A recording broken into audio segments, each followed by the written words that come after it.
El tema a tratar el día de hoy van a ser los nuevos anticoagulantes orales. Mi grupo está conformado por Emanuel Rodríguez, María Elena Rayos, Susan López y quien les habla, Valentina Mora. En los últimos años se han venido desarrollando nuevos anticoagulantes orales, los cuales han ido tomando una gran importancia en la práctica clínica y en el ámbito médico. Entre las ventajas de los nuevos anticoagulantes orales tenemos que estos no van a depender de otra molécula para realizar su efecto. Estos van a ser inhibidores directos ya sea de la trombina o del factor 10A activado. También tenemos que estos medicamentos presentan como dosificaciones fijas sin necesidad de controles estrictos, presentan pocas interacciones medicamentosas, tienen un efecto anticoagulante predecible, también tienen un rápido comienzo de su inicio de acción. Las desventajas de estos nuevos anticoagulantes tenemos que la falta del antídoto eficaz es poca, que este antídoto no sirve para neutralizar o contrarrestar los efectos de los medicamentos, y también el costo, que en algunos casos puede ser algo elevado. Acá tenemos los nuevos anticoagulantes orales y vamos a iniciar con los inhibidores directos de la trombina oral. ¿Qué tenemos acá? El dabigatran. El dabigatran texilato fue el primer NACO, o sea, el primer nuevo anticoagulante oral estudiado y aprobado por la FDA. En la presentación tenemos que vienen en cápsulas duras con 75 miligramos de dabigatran texilato. Es importante conocer el mecanismo de acción de este medicamento, el cual va a ser administrado vía oral como un fármaco inactivo, es decir, un profármaco. Entonces el dabigatran texilato se va a absorber rápidamente y se debe transformar en dabigatran. Esto lo hará mediante la hidrólisis catalizada por las esterasas que están en el plasma y también en el hígado. Todo este proceso es lo que nos dará la forma activa del medicamento. Entonces este es un potente inhibidor de la trombina. Sabemos que la trombina va a permitir esa conversión de fibrinógeno a fibrina en la cascada de coagulación que ya conocemos. Entonces si esto lo inhibimos va a impedir que se forme en los trombos. Acá en esta tabla vamos a tener resumidamente las principales características farmacocinéticas: biodisponibilidad oral del 5%, su pico de acción 2 horas, la unión a proteínas, la vida media, tiene una amplia excreción renal de un 80% y este medicamento no sufre metabolismo hepático. Dentro de las dosis y las administraciones tenemos que este medicamento, como yo se los mencioné anteriormente, es vía oral. Se puede administrar con agua o con o sin medicamentos, y las dosis aprobadas tanto por la FDA y por la Agencia Europea de Medicamentos es el dabigatran de 150 miligramos 2 veces al día. Debemos de reducir la dosis menor a 110 miligramos 2 veces al día, únicamente en pacientes mayores a 80 años o con un alto riesgo de sangrado. También es importante reducir la dosis en pacientes con insuficiencia renal crónica, y la FDA nos refiere la dosis de 75 miligramos cada 12 horas en pacientes con aclaramiento de creatinina de 15 a 30 mililitros minuto. Tenemos dentro de los usos terapéuticos el tromboembolismo venoso agudo, prevención secundaria del tromboembolismo venoso en pacientes con fibrilación auricular no valvular, tratamiento de la trombosis venosa profunda. Dentro de las contraindicaciones de este medicamento tenemos que están contraindicados en pacientes con válvulas cardíacas mecánicas e insuficiencia renal aguda con un aclaramiento de creatinina menor a 30 mililitros minuto. Dentro de los principales efectos adversos tenemos la hemorragia, pues es el más común. También las interacciones medicamentosas son importantes, que tanto las pueden aumentar como por ejemplo el verapamilo nos aumenta las concentraciones del dabigatran y tanto como disminuirlas como lo haría la rifampicina. Acá tenemos el algoritmo para el inicio del tratamiento con el dabigatran. Lo primero que tenemos que analizar son las características de nuestro paciente. Si este pues cumple un ejemplo de que el paciente tenga trombosis venosas profundas, entonces miramos si cumple o no para la indicación con un nuevo anticoagulante oral. Si la cumple, vamos a analizar la tasa de aclaramiento de creatinina, si esta es mayor o igual a 30 mililitros minuto. Si no es así, tenemos que valorar otro medicamento. Si lo cumple, entonces tendremos que hacer otra pregunta, que es las contraindicaciones de este paciente, si tiene un sangrado activo, si tiene alguna hepatopatía o si es alérgico al dabigatran o está en tratamiento con alguno de estos medicamentos enlistados en esta parte. Si cumple con algunas de estas contraindicaciones, nuevamente valoraremos otro medicamento. Si no, vamos a tener que hacer la siguiente pregunta: si es que actualmente el paciente está utilizando antagonistas de la vitamina K. Si es sí los usa, tenemos que analizar esto que están viendo acá en pantalla. Si no los usa, pasaremos pues acá a esta partecita donde el paciente digamos que está apto para el dabigatran. Entonces vamos a mirar como estos tres ítems, si cumple uno o más, dos o más, o no cumple ninguno o uno de estos. Un ejemplo, mayor a 80 años o tratamiento con verapamilo, o si tiene tratamiento con antiagregantes, AINES, esteroides, o tiene trombocitopenia, entonces a estos los vamos a clasificar pues con una dosis de 110 miligramos cada 12 horas. Si no cumple ninguno o nada más uno de estos anteriormente pues mencionados y acá como los pueden ver en pantalla, se debe de iniciar pues con la dosis establecida que anteriormente les mencioné, que es de 150 miligramos cada 12 horas. Ahora hablaremos de los inhibidores directos del factor 10A oral. Entre ellos tenemos el rivaroxaban, el apixaban y el edoxaban. El rivaroxaban es un inhibidor directo, competitivo y dosis dependiente del factor 10A y es el segundo NACO aprobado por la FDA y EMA. El mecanismo de acción de este medicamento es inhibir el factor 10A libre asociado al coágulo, y este va a dar como resultado una reducción en la generación de la trombina y a su vez se va a suprimir esa agregación plaquetaria y la formación de la fibrina. Entre las presentaciones farmacológicas que tenemos de este medicamento vamos a tener que viene en comprimidos de 2.5 miligramos, caja de 14, 28 o 56, comprimidos de 10 miligramos, caja de 5, 10 o 30 y comprimidos de 15 miligramos y 20 miligramos, sus cajas vienen de 14 o de 28. En la farmacocinética tenemos que este medicamento tiene una muy buena biodisponibilidad vía oral de un 80%. Esta se absorbe rápidamente alcanzando niveles plasmáticos pico a las 2 o 4 horas. Tiene una vida media de 7 a 11 horas en plasma y con un aclaramiento renal del 35%. Tiene una alta unión a proteínas del 95%.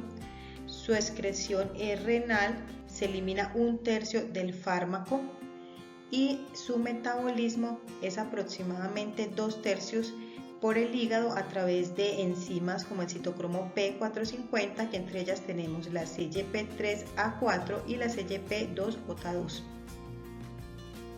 En su dosis de administración se recomienda administrar en dosis única 20 miligramos junto con los alimentos, y esto se hace para aumentar la biodisponibilidad de este medicamento. También se recomienda una dosis inferior de 15 miligramos diarios en pacientes con insuficiencia renal leve, alto riesgo de sangrado y también con algunos que tengan potenciales interacciones farmacológicas. Hay que tener en cuenta el aclaramiento de creatinina y debe ser de 15 a 50 mililitros minuto. Contraindicaciones tenemos el tratamiento concomitante con isoenzimas del citocromo P450 o inhibidores de glicoproteína P, como lo son el itraconazol y el variconazol, por riesgo de hemorragia. Dado que un tercio de este fármaco se elimina por vía renal, el rivaroxaban está contraindicado en pacientes con insuficiencia renal severa.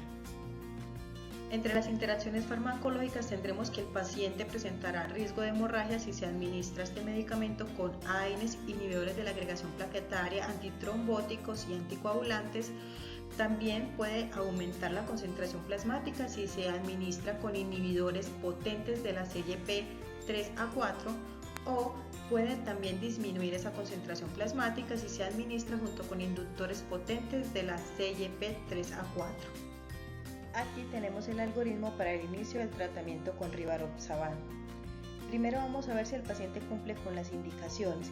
Si el paciente tiene una fibrilación auricular no valvular, si tiene una trombosis venosa profunda o tromboembolismo pulmonar, o si tiene prevención para esa trombosis venosa profunda o tromboembolismo pulmonar.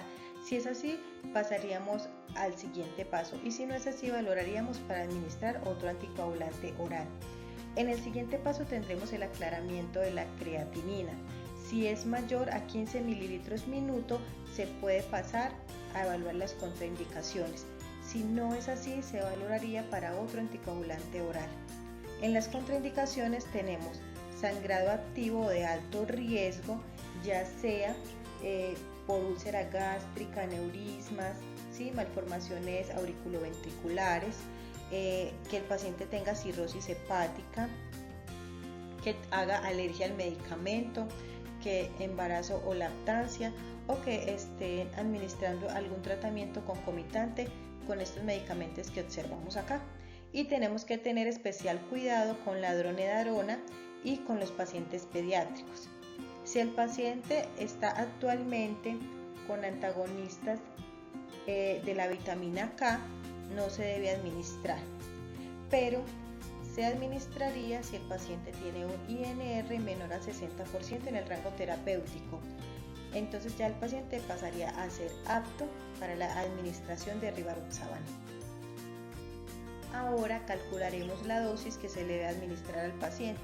Si este es un paciente con un aclaramiento de creatinina de 50 mililitros minuto o mayor, se administraría una dosis de 20 miligramos cada 24 horas. Pero si el paciente tiene un aclaramiento de creatinina de 15 a 49 mililitros minutos, se deben evaluar 2 o más criterios adicionales. Veremos la edad, que sea mayor o igual a 75 años, que pese menos de 60 kilogramos, que tenga una escala de Hans-Blend mayor o igual a 3 o que tenga tratamientos concomitantes. Aquí entonces se dará una dosis de 15 miligramos cada 24 horas. Muy bien, entonces hablando del Apixaban, decimos que en su mecanismo de acción, el Apixaban pues, es un potente inhibidor oral reversible, directo y altamente selectivo del factor de coagulación 10A. Este pues no requiere de la antitrombina 3 para su efectividad y inhibe este factor de coagulación 10A libre y ligado al coágulo. Pues también inhibe la actividad de la protrombinasa, y decimos que el Apixaban pues no tiene efectos directos sobre la agregación plaquetaria, sino que pues más bien la inhibe directamente. ¿Qué hace? Pues al inhibir el factor de coagulación 10A, pues el Apixaban lo que hace es que previene tanto la formación de la trombina como la formación de los trombos. Hablando pues ya de su farmacocinética, decimos que la biodisponibilidad absoluta del Apixaban es aproximadamente del 50% para dosis orales de hasta 10 miligramos. El Apixaban pues, se absorbe rápidamente y alcanza concentraciones máximas de entre 3 a 4 horas, con una vida media de 7 a 11 horas en plasma pues aproximadamente, y una unión a proteínas del 87%. La expresión es renal, con un metabolismo hepático por enzimas como la CYP3A4. En cuanto a su dosis, decimos que la dosis recomendada de Apixaban en adultos es de 2,5 miligramos, administrado 2 veces al día, y pues que la dosis inicial debe tomarse entre 12 y 24 horas después de la intervención quirúrgica. Además, en pacientes sometidos a una cirugía de reemplazo de cadera o rodilla, pues la duración recomendada del tratamiento es de 32 a 38 días. Para la administración pues es por vía oral y debe ingerirse en agua, con o sin alimentos. Y pues para los pacientes que no puedan tragar el comprimido se puede triturar en agua o en glucosa. Decimos que sus contraindicaciones, pues el apixaban está contraindicado en pacientes con hipersensibilidad al principio activo y también está contraindicado en pacientes con hemorragias o sangrados activos, y pues por eso se debe vigilar cuidadosamente a los pacientes que toman apixaban y muestren cualquier signo de sangrado. Su uso terapéutico pues se utiliza para la prevención de tromboembolismo venoso en pacientes adultos sometidos a cirugía electiva de reemplazo de cadera. Y este pues es el algoritmo para la administración de la apixaban. Entonces aquí pues revisamos si tiene una FA no valvular, una TVP o una TEP. También se utiliza para la prevención de TVP o TEP. Entonces si cumple para la indicación del NACO, pues si cumple, miramos si está contraindicado. Si no está contraindicado, pues revisamos si está actualmente con una BKS. Si no está con una BKS pues, y es apto para apixaban, pues se inicia una dosis de 5 miligramos cada 12 horas. Y si tiene una BKS y es apto para apixaban, se utiliza una dosis de 2.5 miligramos cada 12 horas. Si pues está contraindicado en el uso de la apixaban, pues se valora a otro ACO. Bueno chicos, seguimos con el edoxaban. El edoxaban viene en presentación de tabletas de 15, 30 y 60 miligramos. El mecanismo de acción es el mismo que han repetido mis compañeros, que es inhibir el factor 10A libre asociado al coágulo. En cuanto a la farmacocinética, vamos a tener una biodisponibilidad por vía oral del 62%, una concentración máxima del medicamento en 1 a 2 horas después de que se ingiere, una unión a proteínas del 55%, una excreción renal del 50% y un metabolismo hepático mínimo que se da por las SGP3A4.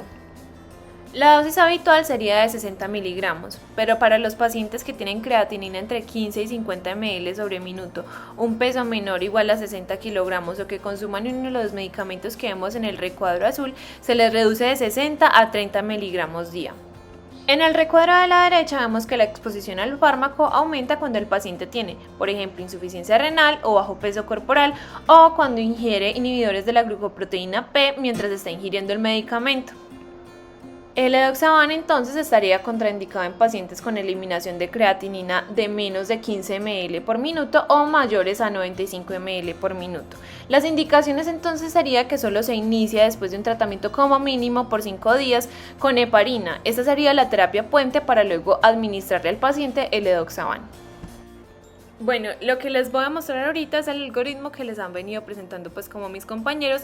Este sería el algoritmo para iniciar tratamiento con edoxaban. Entonces lo primero que miramos es si el paciente cumple con la indicación para NACO.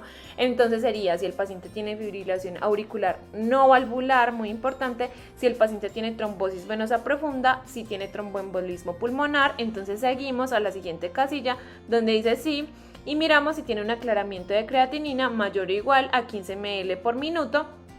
Si es así, seguimos a la siguiente casilla, miramos si tiene contraindicaciones. Esas contraindicaciones las vamos a ver en el recuadro hacia la izquierda de contraindicaciones. Si no tiene contraindicaciones, seguimos y miramos si está tratado actualmente con antagonistas de la vitamina K. Y así estén o no tratados actualmente con antagonistas de la vitamina K, son aptos para el tratamiento con edoxaban, pero lo que nos va a dar la dosificación, como vemos en la imagen, es el aclaramiento de creatinina. Bueno, en cuanto a los usos terapéuticos, tenemos que el rivaroxaban, el apixaban y el edoxaban se utilizan para prevenir el ACV en pacientes con fibrilación auricular, en tratamiento de trombosis venosa profunda o embolia pulmonar. Como ya sabemos y les dije antes, el edoxaban necesita terapia de puente con heparina, mientras que el rivaroxaban y el apixaban se pueden iniciarse en un puente de heparina.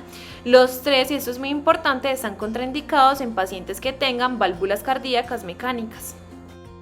Seguimos con los efectos adversos. El principal efecto adverso de todos los anticoagulantes sería pues la hemorragia. En este caso vamos a ver que la hemorragia intracraneal disminuye un 50% con rivaroxaban, apixaban y edoxaban que con warfarina. Las hemorragias digestivas, por ejemplo, son más altas por el contrario con rivaroxaban y edoxaban que con warfarina. Y al igual que con otros anticoagulantes, el riesgo de hemorragia para el paciente siempre aumenta cuando estos toman agentes antiplaquetarios. Seguimos con las interacciones medicamentosas y tenemos, como ya sabemos, que los inhibidores del factor 10A oral son sustratos para la glucoproteína P. Entonces, ¿qué va a pasar? Todo lo que me inhiba o me induzca la glucoproteína P me va a aumentar o me va a disminuir las concentraciones del medicamento.